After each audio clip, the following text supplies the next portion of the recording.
할렐루야. 우리 옆 사람과 이렇게 인사합시다. 축복의 사람이 됩시다. 121년이라는 시간 동안 하나님이 지켜주신 은혜 앞에 오늘 감사 예배를 올려드리는 창립 기념 주일입니다. 오늘도 말씀 앞에 나오신 우리 살아가는 모든 성도님들에게 주님의 크신 은혜가 함께 하시기를 주님의 이름으로 축원드립니다. 우리가 처음 인사를 축복의 사람이 됩시다 라고 했습니다. 어떤 사람이 축복의 사람일까? 스스로가 자신에게 질문을 던져본다면 나는 축복의 사람인가? 우리가 어떻게 살아가야 축복의 사람이 될 수 있는 것인가? 우리 그리스도인으로서 어떤 삶을 사는 것이 축복의 삶인지 알면서도 그렇게 살지 못하고 있는 그리스도인들이 참 많습니다. 우리가 세상을 살다 보면 크고 작은 일들을 경험하죠. 또 보고 듣고 우리가 느낄 때가 참 많이 있습니다. 우리 속담에 이런 속담이 있어요. 먼 사촌보다 가까운 이웃이 낫다. 이 말을 여러분들 공감하십니까? 너무 공감하죠. 여러분들 교회라는 곳은 서로가 물론 가족도 있겠지만 대부분 피를 나누지 않는 사람들이 모여 하나님을 예배합니다. 그런데 뭔가 이 친척보다 교회 안에 이 구성원의 관계가 여러분 신앙생활 하다 보면 5년, 10년, 심지어 30년, 40년을 함께 얼굴을 보면서 살다 보면 훨씬 더 마음으로든지 정신적으로 더 가까워지는 것을 볼 수가 있어요. 여러분들도 뭐 이 교회가 영계부터 함께 지금까지 왔다면 어렸을 때 봤던 그 아이들이 지금은 결혼을 해서 큰 장년이 돼 있는 것을 여러분이 많이 보고 있을 것입니다. 그만큼 교회라는 이 공동체는 참 하나님의 은혜의 공동체다. 이 공동체를 누가 이렇게 만들어 준 것도 아닌데 하나님을 사랑하는 사람들이 함께 모여 하나님을 찬양하고 예배하고 경배하다 보니 이러한 하나님의 은혜의 공동체가 됐다라는 것이죠. 따라서 먼 사촌보다 가까운 이웃이 낫다라는 말처럼 우리 사랑하는 교회 공동체 구성원들을 위해 우리는 늘 사랑과 헌신과 섬김으로 더 그들을 위해 기도하는 그런 여러분 되시기를 주님의 이름으로 축원드립니다. 우리가 요즘 뉴스를 보면 참 안타까운 뉴스들이 참 많이 나와요. 왜 그럴까라고 곰곰이 생각해 봤어요. 뭐 묻지마 살인이라든지 뭐 자기가 사랑하는 사람인데 자신의 마음을 알아주지 않는다 해서 그 사람을 폭행을 하고 또 심지어 죽이기까지 하는 그런 사건들을 보면서 왜 이런 사회가 됐을까? 왜 이런 삶을 우리는 보고 그렇게 살고 있을까? 거기에는 여러 가지 이유가 있겠죠. 그런데 제가 곰곰이 생각해 봤더니 거기에는 함께하는 만남이 없어서 그래요. 진정한 만남. 그 사람과의 관계를 가지고 살아가는 우리의 사회 가운데 만남이 부족하다라는 결론을 도달하게 됩니다. 그런 만남의 결핍이 아무리 가까이 살고 있는 이웃이라 할지라도 언제든지 자신의 마음에 들지 않으면 서로 다투고 심지어 폭행하고 심지어 죽이기까지 하는 그런 이웃과 관계를 가지고 있는 사람들이 우리 주변에 참 많이 있습니다. 만남이라는 건 참 소중한 건데 그 만남이 점점 결여되다 보니까 관계가 깨지고 해서 안 될 말 또 해서는 안 될 행동들을 우리는 나도 모르게 하면서 그렇게 주변의 사람들에게 상처를 주고 있다라는 것입니다. 따라서 만남이라는 것을 우린 다시 한번 곰곰이 생각해 봐야 돼요. 그리스도인들에게 있어서 만남은 참 소중합니다. 교회 안에 있는 성도들도 만남으로 시작이 돼요. 그리고 우리 그리스도인들이 살면서 가장 큰 축복의 만남은 누구겠어요? 바로 예수 그리스도입니다. 우리의 만남은 하나님의 은혜로부터 시작이 됐고 우리에게 예수 그리스도의 만남은 하나님의 특별한 축복이라는 것이죠. 따라서 그리스도인들은 만남을 통해 하나님을 만나고 만남을 통해 하나님의 은혜를 경험하고 만남을 통해 하나님의 은혜를 전하는 게 바로 그리스도인의 삶이에요. 그래서 우리가 함께 모여서 예수님을 만난 사람들이 거기에만 머물러 있지 않고 어떻게 하라 그랬어요? 성경은 세상에 나아가 믿지 않는 사람들을 찾아가래요. 그게 뭐예요? 만남이에요. 우리 그리스도인들은 세상에 나아가서 다른 사람들을 만남으로써 말씀을 실천하고 말씀을 실천함으로써 하나님의 영광을 올려드리는 그런 삶을 살아가는 사람들이 바로 그리스도인이라고 불러요. 여러분 살면서 얼마나 많은 사람들을 만나고 헤어지고 있습니까? 그 만남에 하나님이 기뻐하고 있는 만남을 하고 있다면 여러분 그리스도인의 삶을 살고 있는 것입니다. 그러나 얼마나 바빠요.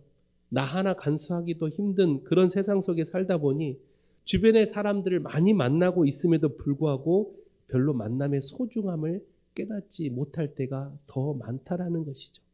하루에도 얼마나 많은 사람들을 만나요? 자주 가는 슈퍼마켓, 미용실, 여러분들이 자주 가는 직장, 공동체 모임, 하루에도 정말 많은 사람들을 만납니다. 근데 그런 생각 해보셨어요? 그 만남이 우연이 아니라는 거. 하나님의 계획하심 속에 그 사람을 하나님을 만나게 해줬다면 여러분 그 만남을 통해 우리가 무엇을 해야 될지 생각해 보셨습니까?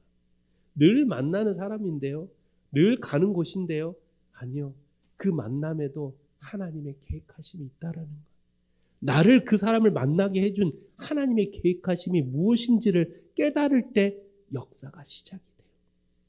내가 그 사람에게 사랑을 주고 하나님의 따뜻함을 주고 살아 역사하신 예수 그리스도를 전할 수 있는 기회가 있다면 그 만남은 엄청난 축복의 만남이 되는 거예요. 근데 아직까지도 수많은 사람을 만나고 있음에도 불구하고 하나님의 계획하심을 깨닫지 못하고 있어요. 하나님의 그 은혜를 우리가 깨닫지 못하기에 만남은 그저 스쳐 지나가는 그냥 바람일 뿐인 거예요. 오늘 이 말씀을 통해서 우리의 만남은 얼마나 중요한 만남, 축복의 만남인가? 이 만남은 하나님의 계획하심인가? 이 만남을 통해 내가 어떠한 삶을 살아야 되는가? 만남의 축복에 대해서 함께 말씀을 나누고자 합니다. 오늘 본문의 말씀을 보십시오. 오늘 본문의 말씀에도 만남이라는 것을 통해서 놀라운 은혜를 살아갔던 사람의 이야기가 담겨져 있습니다. 우리가 예수 그리스도를 만나는 게 최고의 축복이라면 여러분 예수 그리스도를 늘 만나기를 주 이름으로 부탁을 드립니다. 내가 예수를 만났는지 안 만났는지 여러분들 알고 계세요?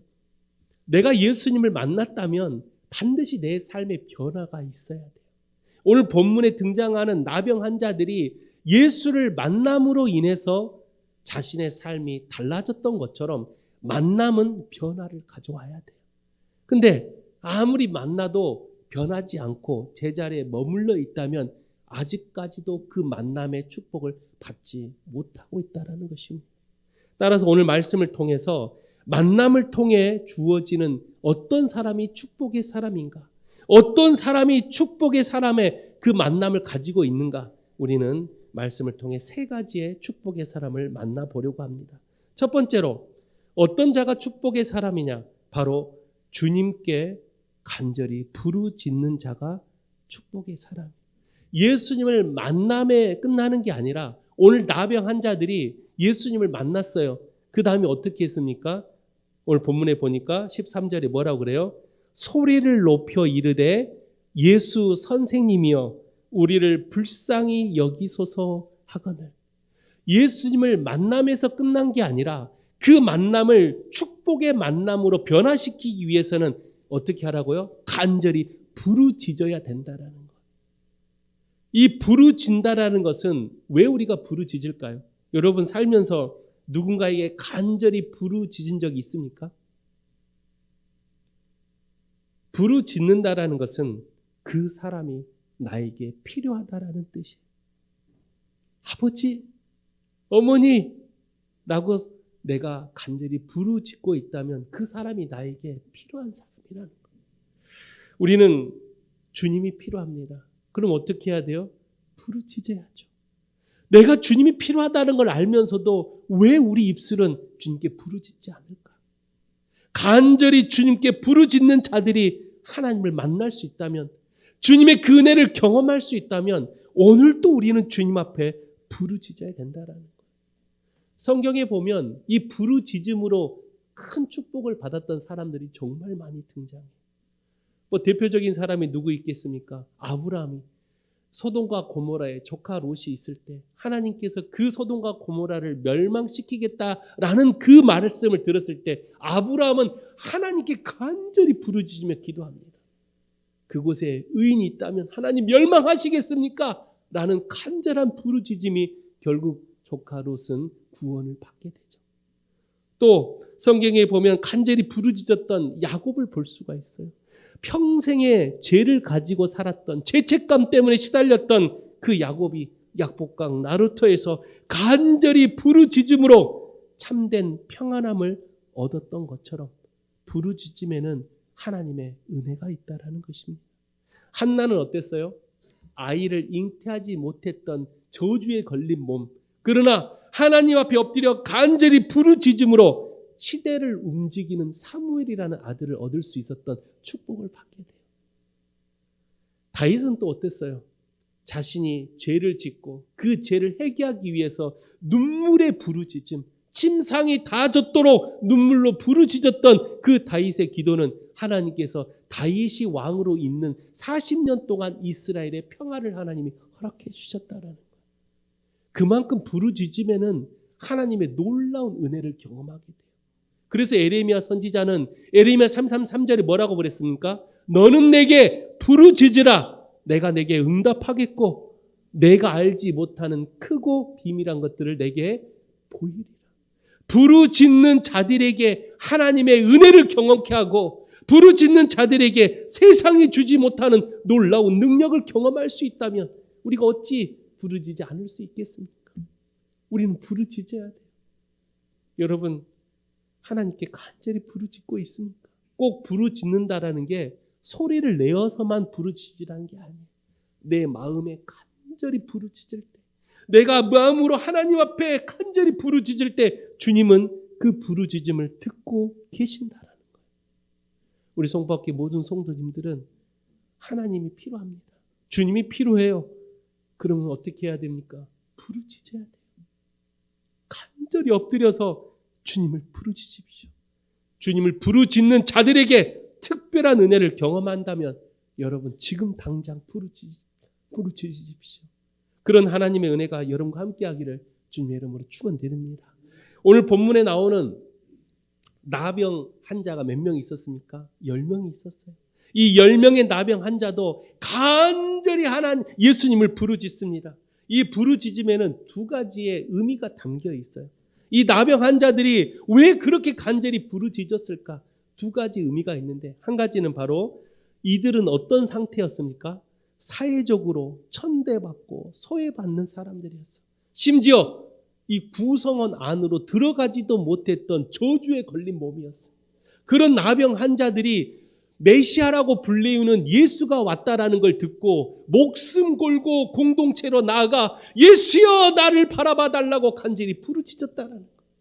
그 부르짖음은 자신의 저주에 걸린 삶, 인생에 천대받고 소외받고 볼품없이 끝날 수밖에 없었던 삶을 변화시키는 놀라운 의미를 가지고 있었다라는 것. 또 한 가지 의미는 뭔지 아십니까? 확고한 믿음이 있었다는 것. 나병 환자들이 메시아라고 불리는 예수를 따로 만난 적이 없어요. 평생을 살면서 온갖 방법을 다 해봤겠죠. 나병을 고치기 위해서 얼마나 많은 노력을 했겠습니까? 그런데 이 병은 고쳐지지 않는다라는 걸 알아요. 포기하고 인생의 좌절과 낙심과 모든 것을 포기하고 있었을 때 메시아라고 불리는 예수가 왔대. 근데 그 예수 앞에 엎드려 간절히 부르짖으면 그 예수라는 사람이 내 병을 고쳐줄 수 있다라는 확고한 믿음이 있었다라는 거예요. 이게 나병 환자들이 고침받을 수 있었던 이유예요. 예수여 나를 불쌍히 여기소서 내 병을 고쳐달라는 그 간절한 확고한 믿음이 10명 나병 환자 모두가 고침받는 놀라운 은혜를 경험하게 된다는 거예요. 사랑하는 성도 여러분, 주님이 필요합니까? 그러면 부르짖으십시오. 주님께 부르짖는 자들에게 놀라운 하나님의 은혜를 경험하게 될 것입니다. 주님은요, 세미한 음성까지도 들으신다 그랬어요. 여러분이 각자의 가정에서, 직장에서, 여러분이 어디에 있든지 주님이 필요할 때 주여 아버지 하고 마음으로 부르짖어도요, 주님은 그 음성을 듣고 계신대요. 그런 여러분이 되시기를 부탁을 드립니다. 저도 얼마나 많이 부르짖었겠습니까? 말씀을 준비하면서 저도 삶 가운데 주님을 부르짖었던 상황들을 생각해 봤더니 제일 먼저 떠오른 게 뭔지 아십니까? 제가 군대에 있을 때 산행을 하다가 돌산에서 미끄러져서 죽을 뻔할 때 소나무가 탁 가랑이에 걸려서 그때 그 한 돌산, 여기 우리 저기 돌로 된 민둥산 거의 8분 능선에 대롱대롱 매달려 있었던 그때가 생각이 나요. 얼마나 그때 간절히 부르짖는지 아십니까? 주님, 아버지 도와달라고. 그 부르짖음이 아마 죽지 않고 지금까지 살고 있지 않나 그런 생각을 해봐요. 살면서 하나님께 부르짖었던 일들이 정말 많아요. 그때마다 하나님은 어김없이 찾아왔었어요. 주님은 하나님 은혜로 우리에게 부어주셨고 내가 생각하지도 못한 것들로 하나님은 나에게 찾아와 주셨다라는 거예요. 우리 송파교회 성도님들도 주님께 부르짖어 보십시오. 주님의 놀라우신 은혜를 경험하게 될 것입니다. 그런 축복의 사람이 되시기를 주님의 이름으로 축원드립니다. 두 번째로 어떤 사람이 축복의 사람인가? 바로 순종하는 사람이에요. 오늘 본문 14절입니다. 보시고 이르시되 가서 제사장들에게 너희 몸을 보이라 하셨더니 그들이 가다가 깨끗함을 받은지라. 이 순종의 축복은 참으로 위대합니다. 그러나 순종이라는 말은 우리가 온전히 지키기에는 너무도 어려운 말이죠. 왜냐하면 어디까지가 순종입니까? 어디까지가 하나님이 기뻐하시는 순종일까? 순종이 무조건 말씀대로 행하는 것만이 순종일까? 어떤 게 순종일까?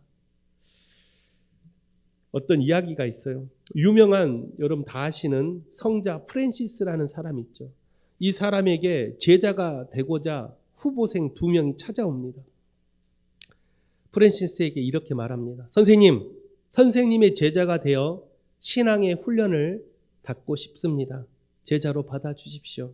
그랬더니 프랜시스가 이 두 사람에게 한 가지 명령을 내립니다. 저 밭에 나가면 배추들이 많이 있는데 그 배추를 가져다가 뿌리를 하늘 쪽으로 향하고 그 배추를 심으시오 라고 명령을 내려요. 그랬더니 한 사람은 말없이 그 배추를 들고 들에 나가 땅에 그 배추를 심기 시작합니다. 근데 또 한 사람은 가면서 이렇게 말합니다. 이 성자가 여기서 오랫동안 돌을 닦더니 이제 정말 미쳤구나 라고 그렇게 생각을 하면서 똑같이 배추를 심기 시작했대요. 행동은 똑같이 배추를 심었지만 한 사람은 마음은 그 말에 순종하는 마음으로 배추를 심었고 한 사람은 자신의 생각을 드러내면서 배추를 심었어요. 똑같은 눈에 보이는 결과는 똑같아요. 배추를 심었어요. 누가 순종의 사람입니까? 전자의 사람이 순종의 사람이라는 걸 우리는 다 알고 있어요. 결국 순종이라는 것은 꼭 행위만을 말하는 게 아니에요.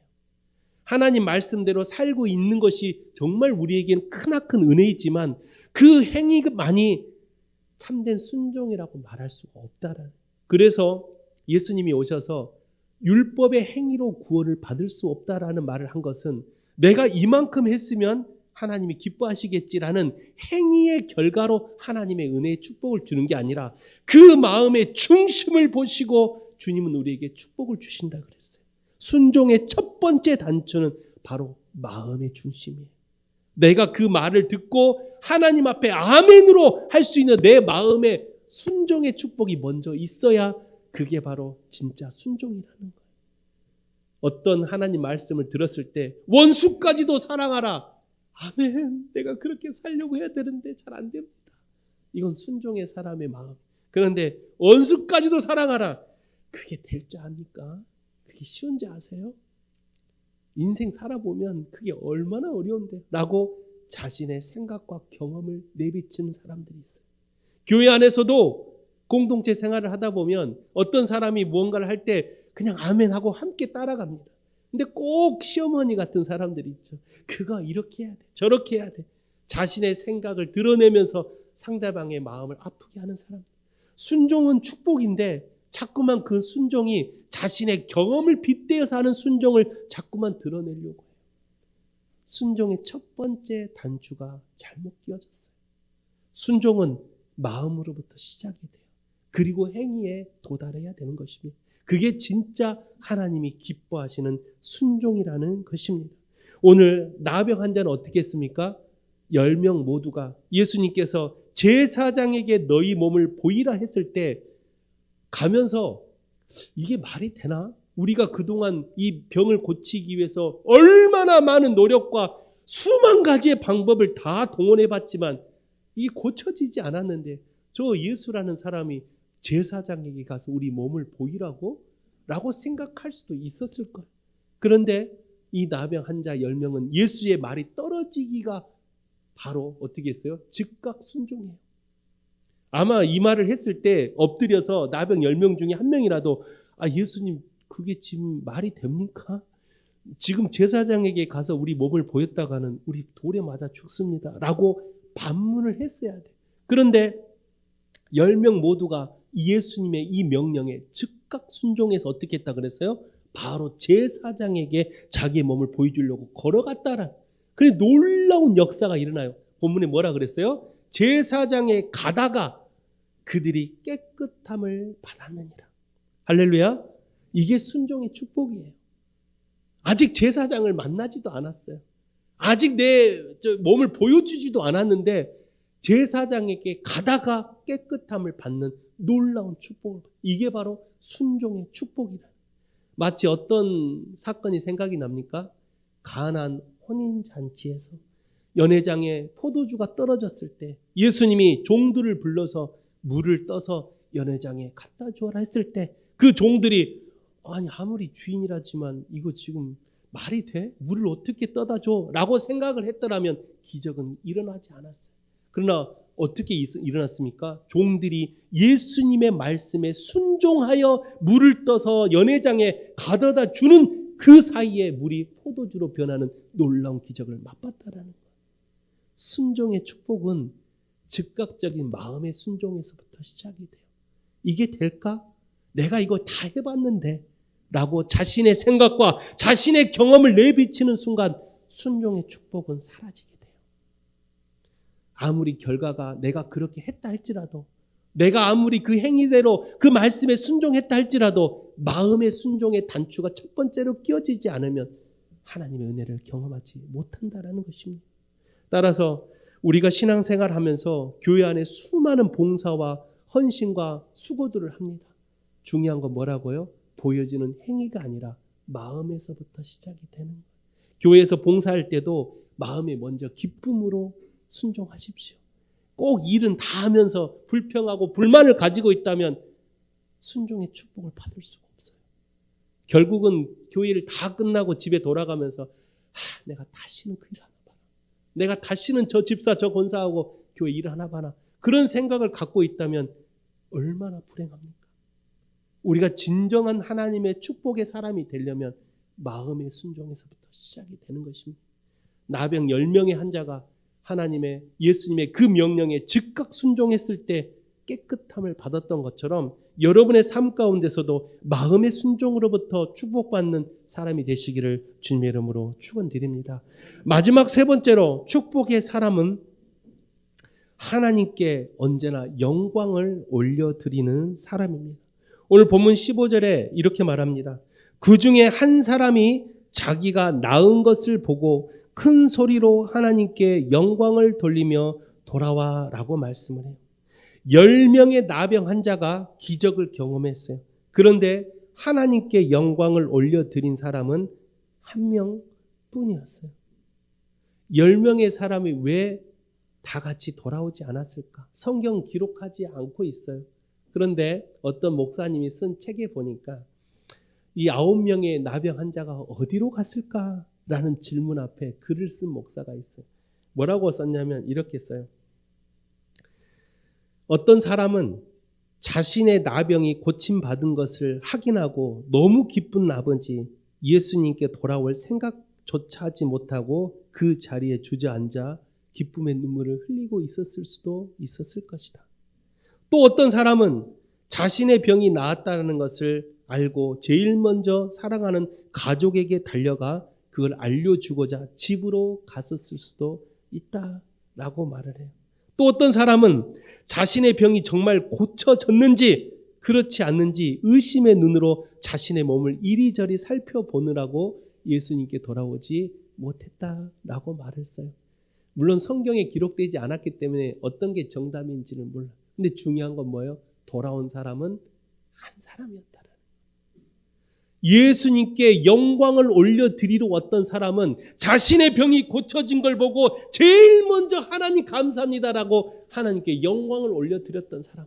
그의 발걸음은 세상이 아니요 가정이 아니요 예수님께 자신의 병을 고쳐주신 예수님께 돌아오는 축복의 발걸음이었다라는 거예요. 이게 바로 축복의 사람이에요. 여러분, 우리가 인생을 살면서 하나님께 받은 은혜가 얼마나 많이 있습니까? 그렇다면 여러분 어떻게 해야 돼요? 하나님께 늘 언제나 영광을 올려드리는 삶을 살아야 돼요. 신앙 요리문답 제1조 1항에 뭐라고 나와 있어요? 그리스도인들은 하나님께 영광을 올려드리는 사람이다라고 말을 해요. 우리가 하나님께 영광을 올려드린다라는 건 너무나도 당연한 일인데 왜 그렇게 하지 못할까?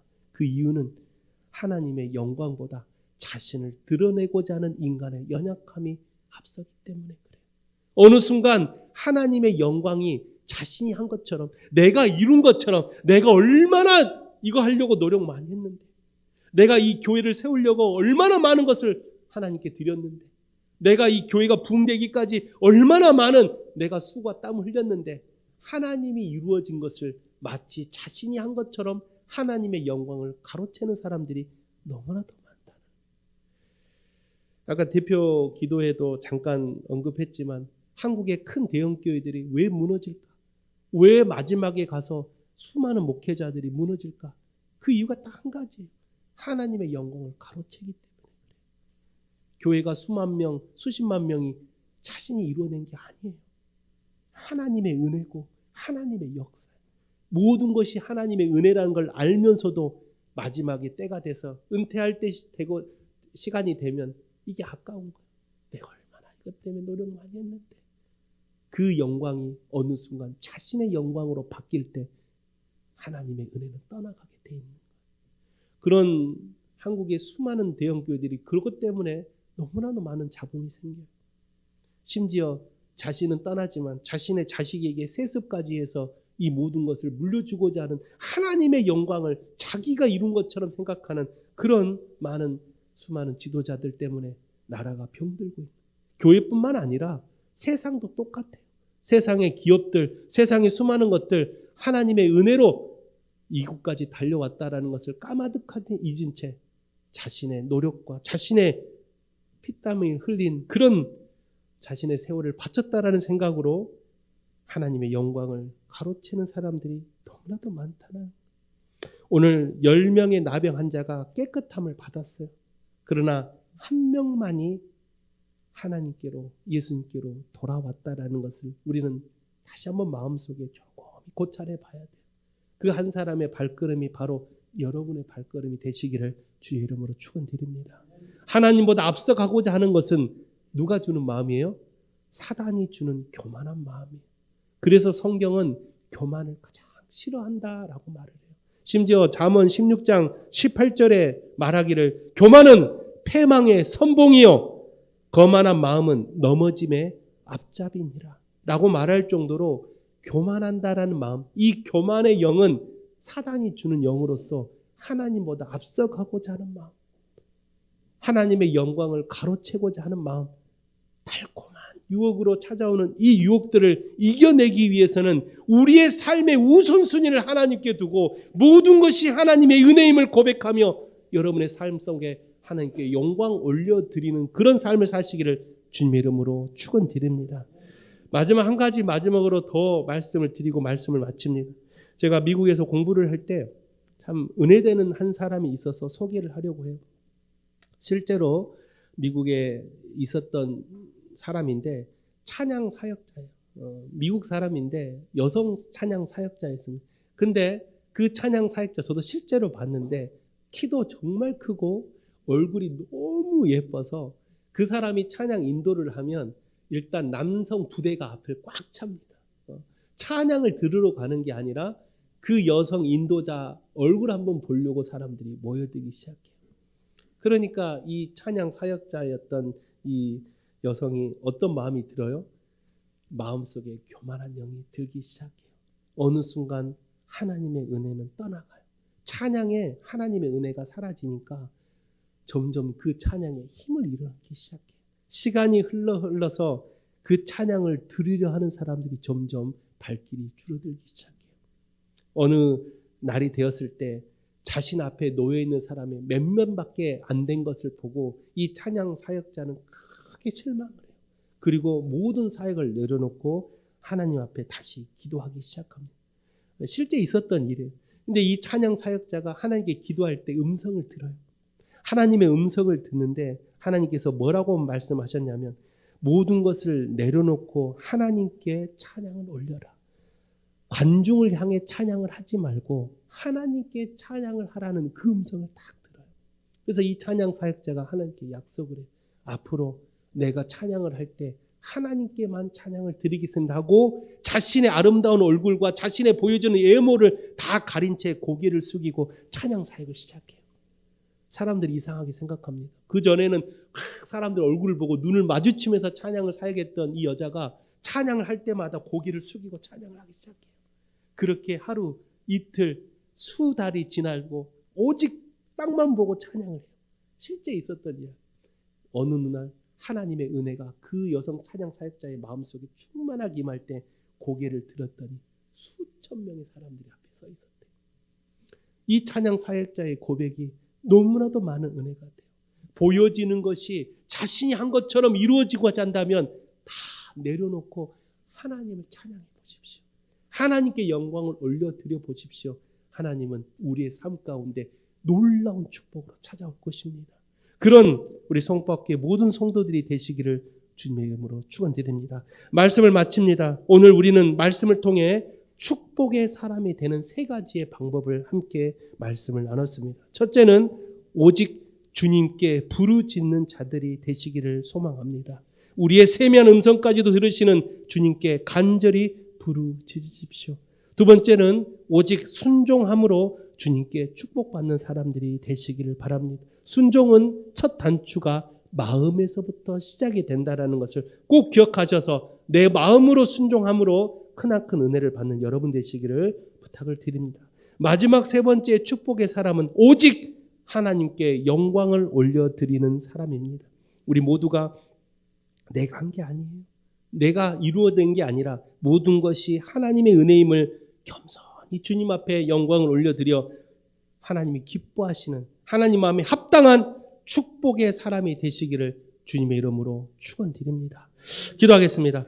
거룩하신 하나님 아버지, 오늘 우리는 축복의 사람이 되고자 말씀 앞에 엎드렸습니다. 그 말씀이 우리 마음속에 새겨져 하나님 앞에 참된 축복의 사람으로 살아갈 수 있도록 오직 주님께 부르짖으며 마음의 순종을 하며 하나님께 영광 올려드리는 우리 사랑하는 모든 성포학교의 성도들이 될 수 있도록 주님 역사하여 주시옵소서. 창립 121주년을 지켜주신 하나님의 은혜가 모든 것이 하나님의 은혜라면 앞으로도 더 큰 하나님의 은혜로 채워주시고 이 121주년이 아닌 수많은 후손들이 이 교회를 물려받을 수 있는 하나님의 은혜의 교회가 될 수 있도록 역사하여 주옵소서. 감사드리며 살아계신 예수 그리스도의 이름으로 기도하옵나이다. 아멘.